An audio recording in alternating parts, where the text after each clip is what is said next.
You know, I used to be that person who measured their worth by checking items off a to-do list. Every moment had to be productive, even my meditation was scheduled, timed, and evaluated for efficiency. How ironic is that? But here's what I've learned about this whole toxic productivity trap, and it's quite fascinating when you think about it. Our modern obsession with productivity isn't really about productivity at all. It's like we're all trying to validate our existence through output, as if we're human doings instead of human beings. And the really sneaky part? We've started confusing being busy with being valuable. I remember this moment when I was working through lunch, again, and my colleague said something that hit home. The factory workers who fought for the 8-hour workday would be so disappointed in us. Think about it, we've somehow twisted their hard-won victory for rest and leisure into this weird badge of honor about how much we can push ourselves. But here's what's really interesting, our brains aren't designed for constant productivity. In fact, some of the most brilliant insights in human history came during moments of apparent idleness. Newton wasn't optimizing his schedule when he watched that apple fall. Einstein famously said his best ideas came while sailing.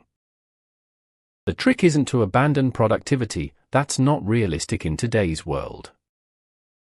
It's about understanding the difference between meaningful productivity and this hamster wheel version we've created. Real productivity has natural ebbs and flows, just like everything else in nature. You don't see a tree trying to grow faster by pulling on its leaves, right? I've started thinking about productivity like breathing, you can't just inhale constantly. You need the exhale. You need the pause. That's where the magic happens. That's where your brain connects dots you didn't even know existed. And here's something nobody talks about. Toxic productivity is often a clever disguise for fear. Fear of not being enough, fear of missing out, fear of what might happen if we just stop.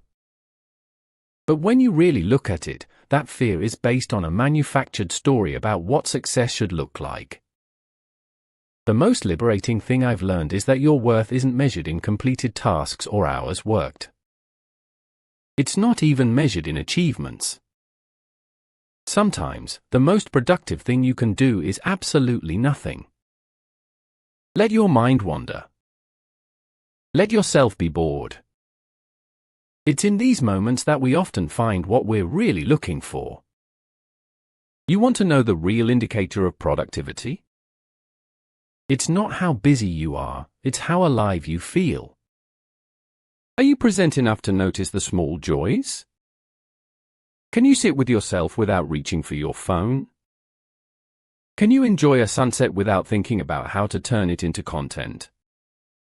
The antidote to toxic productivity isn't becoming unproductive, it's becoming intentional. It's about choosing what deserves your energy and what doesn't. It's about understanding that rest isn't a reward for productivity, it's an essential part of the process. Remember, every time you resist the urge to optimize every moment, you're not being lazy, you're being human. And honestly, that's the most productive thing you can be.